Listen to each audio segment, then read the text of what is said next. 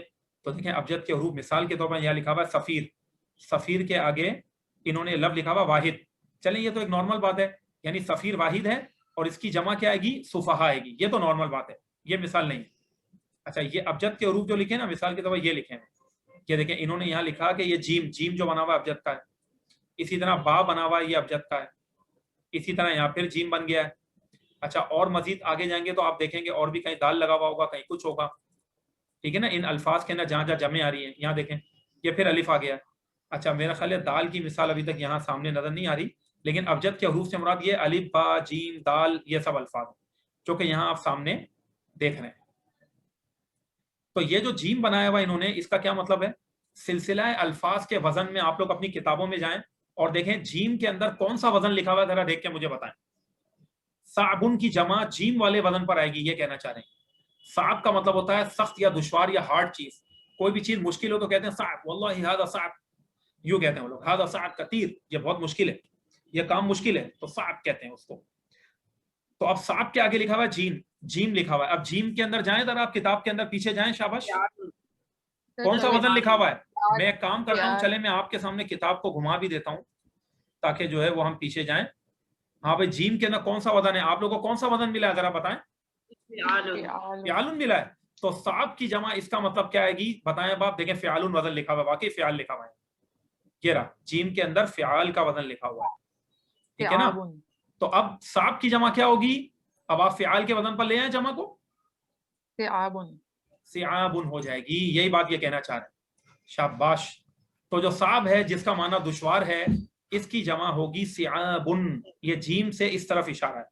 تو آگے اگر اس طریقے کے جیم بنا ہوا ہے, لام بنا ہوا ہے, جو بھی ہے, تو آپ سمجھ جانا کہ یہ والا وزن مراد ہے. اب مثال کے طور پر موعظۃ, اس کا مطلب ہے نصیحت, نصیحت کی بات. اس کی جمع کے اندر لام لکھا ہوا ہے, لام جا کر دیکھیں کون سا وزن ہے. مفاعلو. تو موعظۃ کو مفاعلو کے وزن پر لے آئیں.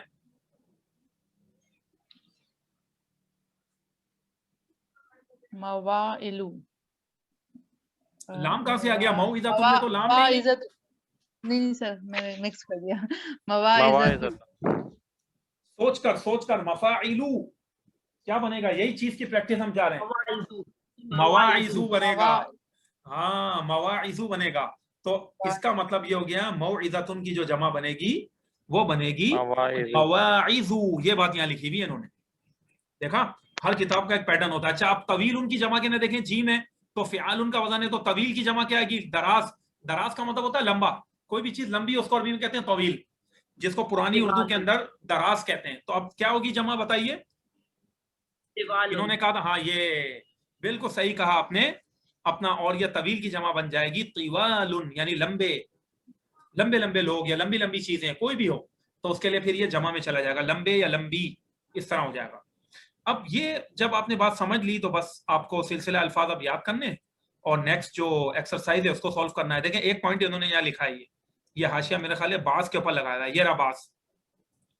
بعدن کا مطلب ہوتا ہے, انہوں نے لکھا ہوا ہے کوئی کسی چیز کا حصہ, لیکن آپ اس کو لکھ لیں بعض کا مطلب ہوتا ہے کچھ, ٹھیک ہے نا. جیسے کہتے ہیں نا ہم بعض الناسی, کچھ لوگ, تو بعض کا مطلب بس آپ کچھ لکھ لیں تو آسان رہے گی. جیسے سم پیپل کہتے ہیں, تو انگریزی میں جیسے سم ہوتا ہے نا, اس طرح عربی کے اندر بعض ہوتا ہے.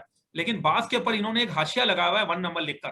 جب بھی یہ فٹ نوٹ لگائیں جسے عربی میں حاشیہ کہتے ہیں, تو اس کے نام نیچے ضرور جایا کریں. اب دیکھیں کیا لکھا ہوا ہے, بعض کے اوپر لکھا ہوا ہے یہ لفظ عموماً مضاف ہوتا ہے اور اکثر اس کا مضاف الیہ جمع کا صیغہ ہوتا ہے. مطلب یہ کہ یہ لفظ جب مضاف ہو رہا ہوتا ہے تو اس پہ ال نہیں لگائیں, ایک بات تو یاد گئی, اور اس کے بعد والا مضاف الیہ ہوگا تو پھر اس کو زیر دینی ہے. اور بعض کے بعد جو لفظ آتا ہے تو اکثر وہ جمع میں ہوتا ہے. جیسے ابھی میں نے آپ کو مثال دی بعض الناسی, کچھ لوگ, لوگ جو ہے وہ ساری باتیں جمع میں, اس میں جمع ہے نا. اسی طرح میں آپ کو کہوں بعض الکتبی, کچھ کتابیں, اور کتبی کو میں زیر دوں گا کیونکہ مضاف الیہ کو زیر آتا ہے. اگر آپ لوگ بھول گئے مرکب اضافی کا سبق تو پچھلی ریکارڈنگ دوبارہ سننے لگ جائیں اور ایک ایک لیسن کو دوبارہ اس کا ریویژن کریں. اچھا بعض الکتبی, کچھ کتابیں. اسی طریقے سے آپ یوں کہہ سکتے ہیں کہ اپنا بعض الصحفی, کچھ صحیفیں, کچھ کتابیں یا کچھ اخبارات, بعض الصحفی. تو اس طریقے سے اس کے بعد جو ہے وہ جمع کا لفظ آ رہا ہوتا ہے اور وہ مضاف الیہ ہوتا ہے. یہ بھی ہم نے سمجھ لیا. اب اس کے بعد دیکھیں الفاظ معنی لکھے ہوئے, اس کو نوٹ کرتے جائیں کہ کس لفظ کی جمع کیسے آ رہی ہے.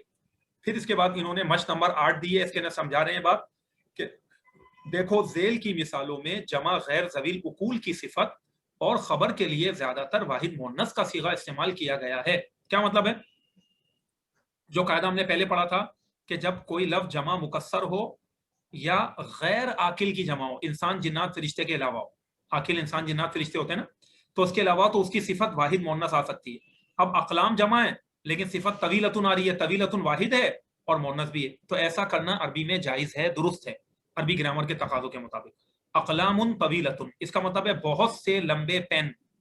العلوم النافعۃ علوم بھی جمع ہے اور النافعۃ واحد مؤنث ہے. کیوں ہے؟ کیونکہ علم غیر عاقل کی جمع ہے اور جمع مکسر بھی ہے. اقلام قلم کی جمع ہے, قلم کو عقل تو نہیں ہوتی, غیر عاقل ہے اور جمع مکسر بھی ہے, دونوں ہی شرطیں پائی جا رہی ہیں. کوئی ایک بھی پائی جاتی صرف غیر عاقل ہوتا تو بھی مان لیتے, یا صرف جمع مکسر ہوتا تو بھی واحد مؤنث خبر آ سکتی تھی. تو العلوم النافعۃ بہت سے نفع بخش علم, فائدہ مند علم, اس طرح ترجمہ ہوگا. جب دونوں پہ ال لگاؤ یا دونوں پہ نہ ہو تو ہے کا ترجمہ نہیں آتا, یہ القاعدہ بھی یاد رکھیے گا. اب دیکھیں یہ جملہ اسمیہ, یہ مبتدا خبر ہو گئے دونوں, ٹھیک ہے نا. کس طرح ہو گئے؟ اب ایک پر ال ہے, دوسرے پہ ال نہیں ہے, صغار پہ ال نہیں ہے, جبکہ یہاں پر ال ہے. الاولاد صغار, اب ترجمہ کریں, کون کرے گا؟ الاولاد صغار. سر چھوٹے بیٹے. نہیں یوں نہیں ہوگا نا, میں نے آپ کو بتایا تھا نا. الاولاد صغار تو بچے چھوٹے ہیں. دوبارہ بولیں کامران بھائی, کیا کہا آپ نے؟ چھوٹے بچے ہیں. چھوٹے بیٹے. نہیں بچے یہ بھی چھوٹے آپ ہیں لوگ یہ یوں کر کے کہیں گے جو آپ نے آخری میں بولا ہے.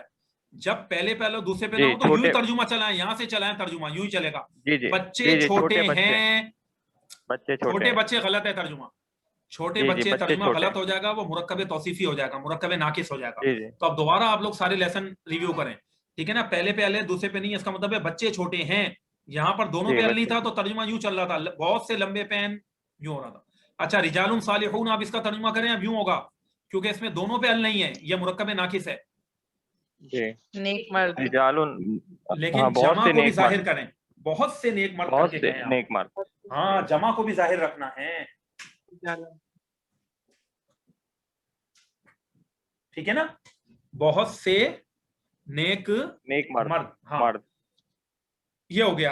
اچھا اب یہاں دیکھیں, آپ دوبارہ انہوں نے کیا کیا, جان بوجھ کے ایک پہ لگایا ایک پہ نہیں لگایا, تاکہ آپ کو کتنا یاد ہے اور پچھلے قواعد ذہن میں ہے کہ نہیں. الکتب صعبۃ, اب ترجمہ یوں جائے گا, اب ترجمہ کریں. کتابیں کتابیں مشکل ہیں. مشکل ہیں, یہ بھی ساتھ لگانا ہے. اب یہاں دیکھیں, یہاں انہوں نے دونوں پہ ال رکھا ہے, اس کا مطلب کہ ترجمہ یوں چلے گا اور ہے کا ترجمہ نہیں آئے گا, مرکب ناقص ہے یہ. اب ترجمہ کریں. مشکل شرطیں. ہاں مشکل شرائط, مشکل شرطیں. انہوں نے ذرا اس کا مشکل ترجمہ دیا, قرارداد لیا ہوا ہے. مشکل قرارداد یعنی شرطیں, ٹھیک ہے نا. تو جو ہے مشکل شرطیں, یہ ہو گیا. اچھا اسی طریقے سے اگر ہم اس کے اندر مزید نیچے بڑھیں تو آپ دیکھیں گے, یہ میں تھوڑی سی پریکٹس کروا رہا ہوں کہ اس طرح آپ نے اس ایکسرسائز کو سالو کر کے آنا ہے. خود لکھیں گے, خود حل کر کے آئیں گے, اس کا بہت فائدہ ہوگا. دیکھیں ایک یہ لفظ ہے نا صحیح لتن, یہ ہے کے نیچے زیر غلط ڈلا ہوا ہے, اس کو کاٹ دیں, ٹھیک ہے. اور آپ نے یہاں پر جزم بنا دینی ہے ہاں پر. تو طرق سہلتن ہے, یہ سہل کہتے ہیں عربی میں آسان کو, طرق سہلتن. اب ترجمہ کریں, آسان رستے ہو جائے گا, کیونکہ طریق راستے کو کہتے ہیں, ایک راستے کو, اور طرق کا مطلب جمع ہے بہت سے راستے. اب یہ قرآن کریم کی آیت آ گئی, صحف مطہرۃ. اب آپ بتائیے ترجمہ کیا ہوگا؟ صحف مطہرۃ, پاکیزہ صحیفے. شاباش, پاکیزہ صحیفے. صحیفے کیا ہوتی تھی؟ چھوٹی چھوٹی کتابیں ہوتی تھی جو حضرات انبیاء علیہ السلام پر نازل ہوتی تھی, ٹھیک ہے نا. تو پاکیزہ مطہرہ ہو گیا, اور یہاں پر ہے کا ترجمہ نہیں آئے گا, پاکیزہ صحیفے. اور یہاں دیکھیں صحف جو ہے نا صحیفتن کی جمع ہے, اور صفت کیا آ رہی ہے؟ واحد مؤنث آ رہی ہے. تو یہ جو ہم آپ کو سب پڑھا رہے ہیں قرآن کریم ہے, اس سے قرآن صحیح میں آئے گا. ہمیں قرآن نے بھی اس عرب کے انداز کے مطابق اپنی, اللہ پاک نے قرآن کریم کو نازل فرمایا, اللہ رب العالمین نے, کہ دیکھیں کیونکہ عرب کے اوپر عربی زبان میں نازل ہوا قرآن ہے نا, تو اس کے عرب کے جو قواعد تھے, جو ان کا انداز تھا, اس کے مطابق اللہ رب العالمین نے جو ہے اپنی اس کتاب میں آیات کو نازل کیا. تو صحف کیا ہو گیا؟ جمع ہے, اور کیونکہ غیر عاقل کی جمع ہے, جمع مکسر بھی ہے, تو صفت جو ہے نا وہ واحد مؤنث آ رہی ہے. یہاں دیکھ لیں آپ, یعنی یوں نہیں ہوا کہ صحف مطہرات, یہاں جمع بھی آ سکتی تھی صفت, کیونکہ یہ جمع ہے, موصوف جمع ہے, تو صفت بھی جمع, لیکن یہاں صفت واحد مؤنث آئی ہے. جی کیا کہہ رہی ہیں آپ؟ کسی نے کوئی سوال کیا ہے؟ نہیں سر. اچھا مجھے ایسا لگا شاید کوئی پوچھ رہا تھا. ٹھیک ہے, تو اب آپ لوگوں نے یہ ایکسرسائز خود سالو کرنی ہے, اور کل پھر ہم اس کو باقاعدہ حل کریں گے انشاءاللہ تعالی. اور اب میں اس کو ریکارڈنگ کو روک دیتا ہوں. ما علینا الا البلاغ.